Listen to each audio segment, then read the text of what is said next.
আসসালামু আলাইকুম রহমতুল্লাহ ওবরাকাতুহু। আশা করি আপনারা সবাই ভালো আছেন। আলহামদুলিল্লাহ, আমরাও সবাই ভালো আছি। অবশেষে আমরা চলে আসলাম মাওয়া ঘাট।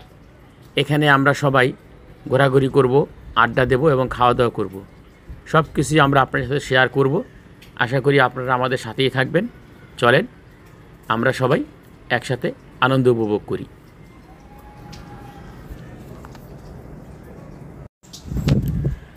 আমরা সরাসরি চলে আসলাম মাওয়া ঘাটে, পদ্মা নদীর পাড়ে। পদ্মা নদীর পাড়ে যে বড় একটা মাঠ ছিল, ওই মাঠটা এখন এসে দেখলাম যে অনেকগুলো হোটেল হয়েছে।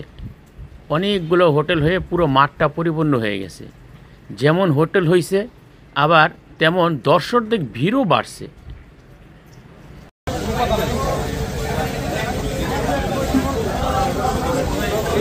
মাছের দাম দর করা হচ্ছে। উনি চাইছে 1600 টাকা কেজি, আর আমাদের পক্ষ থেকে বলা হয়েছে 1200 টাকা কেজি। বাইরে যাবো, অসুবিধা কি? আপনি পানি কমান, আপনি 1200 হিসাব করেন, আপনি 1200 মারেন। হ্যাঁ ভাই 2400 টাকা দেন, 2400 টাকা দিচ্ছি। আপনি পানি বাদ দিলে তো আরো কম হবে। আরে ভাই পানি কি করেন আপনি? 2250 পানি কম দিলে আপনি একটু বেশি 2250। ইলিশ মাছের সাথে আপনারা এখানে আরও যা যা পাবেন তা একটু দেখিয়ে দিচ্ছি।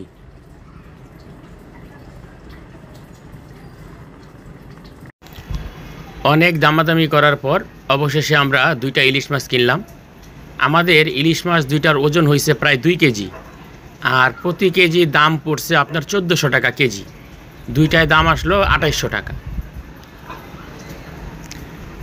এই মাছ কাটার ভিডিওটা আপনারা দেখেন এবং দেখতে দেখতে আমি আপনাদেরকে একটা বিষয় জানাই। মাওয়া ঘাটে প্রতিদিন হাজার হাজার মানুষ মাওয়া ঘাটে পদ্মার ইলিশ খেতে আসে।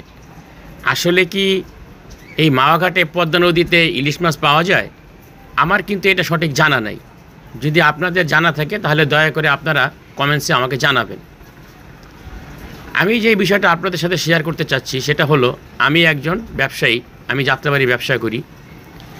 তো ওইখানে আমার কিছু ঘনিষ্ঠ বন্ধু এবং কিছু ভাই আছে যারা মাছের ব্যবসা করে, এবং আমি জানি যে তারা এই মাওয়া ঘাটে অনেক বড় বড় রেস্টুরেন্ট এবং হোটেলে মাছ সাপ্লাই দেয়।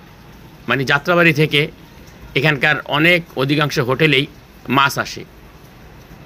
তবে সবচেয়ে বড় কথা হলো, কোথাও ঘুরতে গিয়ে মাছ কিনে সেই মাছ চোখের সামনে কেটে ভেজে খাওয়ার মজাটাই আলাদা। তাই আপনারা সবাই মাওয়া ঘাটে আসবেন, নিজেরা আনন্দ করবেন, মাছ কিনবেন, ঘুরবেন, ফিরবেন, খাবেন, এটাই আপনাদের কাছে আমাদের আশা। এখন মাছ ভাজার পর্ব। আপনারা দেখতে পাচ্ছেন মাছে এখন মশলা মিশানো হচ্ছে।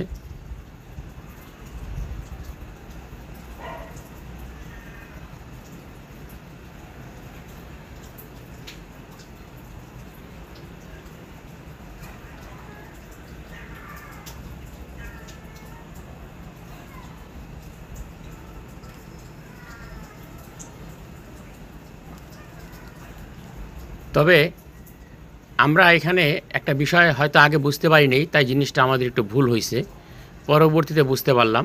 সেই বিষয়টা আপনাদের সাথে আমরা শেয়ার করি যাতে আপনাদের এই ভুলটা না হয়। আমাদের 2টা মাছ ভাজার জন্য হোটেল কর্তৃপক্ষ 1/2 লিটার সরিষার তেল ব্যবহার করছে, কিন্তু আমরা যেটা পরবর্তীতে বুঝতে পারলাম যে ওই 1/2 লিটার তেলে আরও 5 থেকে 6টা মাছ অনায়াসে ভাজা যেত। তো আমরা জিনিসটা বুঝতে পারি নাই। যদি আগে বুঝতে পারতাম তাহলে হয়তো তেলটা আরও কম নিতাম। তাই আপনারা এটা মাথায় রাখবেন। আপনারা যদি খেতে যান, ওই মাছ প্রতি কতটুকু তেল লাগবে সেটা আপনারা আইডিয়া করে আপনাদের বুঝ মতো তেল নেবেন। হোটেল কর্তৃপক্ষের বুঝ মতো আপনারা তেল ব্যবহার করবেন না। আপনাদের সাথে আরেকটা বিষয় শেয়ার করি। যারা টিনেজ বয়সটা পার করে এখন সাংসারিক জীবনে আছেন এবং ব্যস্ততার কারণে সময়ের সাগরে ডুবে আছেন, দেখা গেছে হয়তো ছোটোবেলার বন্ধুদের সাথে যোগাযোগ নাই, স্কুল লাইফের বন্ধুদের সাথে যোগাযোগ নাই, তাদের উদ্দেশ্যে বলতেছি, আপনারা চেষ্টা করবেন বছরে একবার হলেও স্কুল লাইফের বন্ধুদের সাথে বা ছোটোবেলার যে বন্ধুরা ছিল তাদের সাথে এভাবে ঘুরতে যাওয়ার। সত্যি আজকে বুঝতে পারলাম যে এভাবে ঘোরার যে কত আনন্দ, কত মজা। মনে হয়েছে আমরা সবাই আবার সেই 15-16 বছর বয়সে ফিরে গেছি। ডাল রান্না হচ্ছে, মাছ ভাজা হইতে হইতে আপনাদেরকে আমরা একটু হোটেলটা ঘুরে দেখাই। আপনারা হোটেলটা ভালো করে দেখেন এবং এখানে কি কি পাওয়া যায় সেটাও আপনারা দেখেন।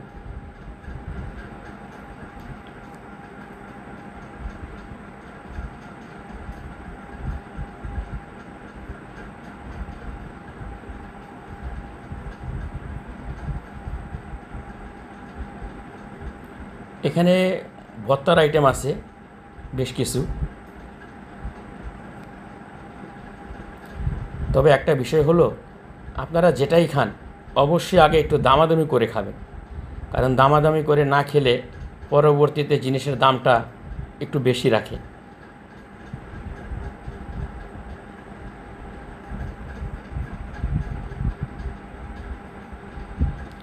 হোটেলের নাম ছিল স্বাদের ইলিশ হোটেল অ্যান্ড রেস্টুরেন্ট।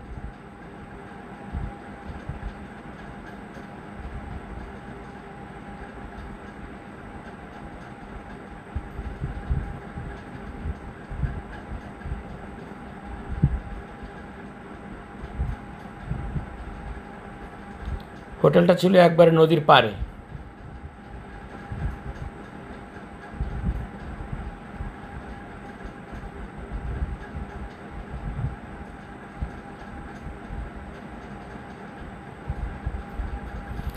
এখানে আমরা ঘুরে যা দেখলাম, যতগুলো হোটেল আছে নদীর পাড়ে সবগুলো হোটেলে মোটামুটি ভালো দর্শক ছিল।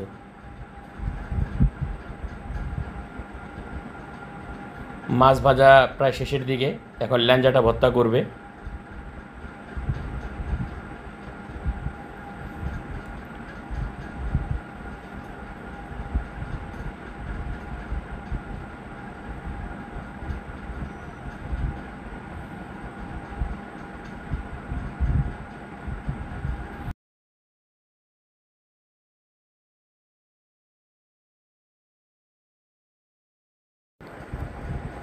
আমরা নিয়েছিলাম করলা ভাজি, ইলিশ মাছের ল্যাঞ্জা ভর্তা,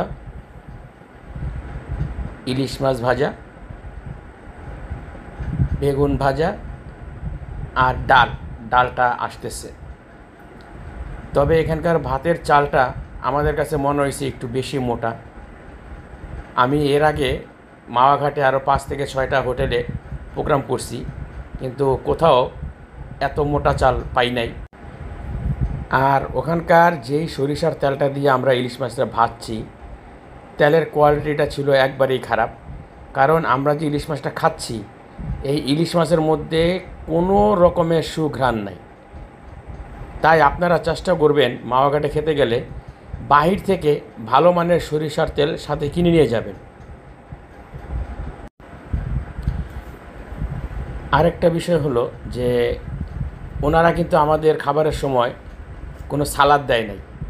আমরা যখন তাদের কাছে সালাদটা চাইছি, তারা আমাদের বলছে যে সালাদের জন্য আলাদা চার্জ দিতে হয়। কিন্তু এর আগে যে আমি প্রোগ্রামগুলো করছি কোথাও কিন্তু আমি এই ধরনের রুলস দেখি নাই।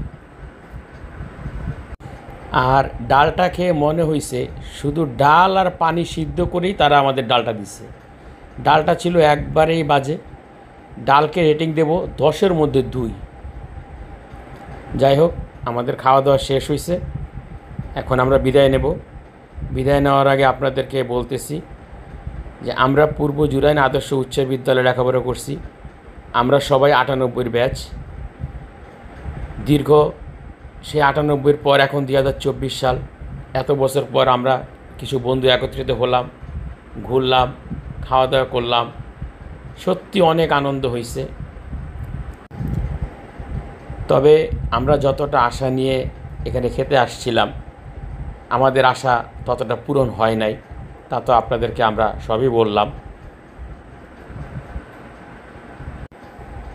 মিল্টন হোটেল বয়কে বলতেছে খাবারের সময় পেঁয়াজ ভাজাও দেন নাই, কোনো সালাদও দেন নাই।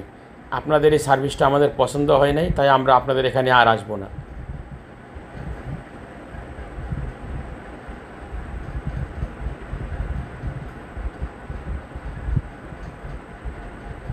আজিম এখন বিল দিতে যাচ্ছে, বিলটা দেওয়া হলেই আমরা গাড়িতে উঠব।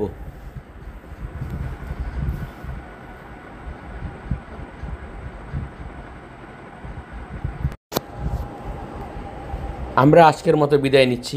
এখন আমরা গাড়িতে উঠব, ঢাকার উদ্দেশ্যে রওনা দেব এবং গাড়িতে যেতে যেতে আপনাদের সাথে আমরা আরও কিছু কথা শেয়ার করব।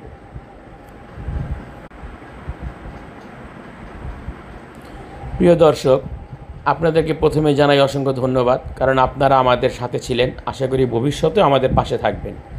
সেই সাথে আপনাদেরকে অনুরোধ করতেছি, যদি আপনাদের জানা মতে ভালো কোনো খাবারের সন্ধান থাকে, হোক সেটা হোটেল কিংবা রেস্টুরেন্ট অথবা অন্য কোথাও, অবশ্যই আমাদের কমেন্টে জানাবেন।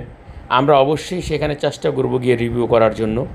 অথবা আপনারা যদি ফ্রেন্ড সার্কেল ফ্যামিলিগতভাবে কোনো প্রোগ্রাম করেন, আপনারা যদি চান সেটাকে ভিডিও করে ইউটিউবে ছাড়তে, তাহলে অবশ্যই আমাদের কমেন্টে জানাবেন। আমরা আপনাদের প্রোগ্রাম ভিডিও করে আমাদের চ্যানেলে রিভিউ করে দেব। এই আশা নিয়ে আজকের মতো বিদায় নিচ্ছি। সবাই ভালো থাকবেন, সুস্থ থাকবেন। আসসালামু আলাইকুম ওয়া রাহমাতুল্লাহি ওয়া বারাকাতুহু। খোদা হাফেজ।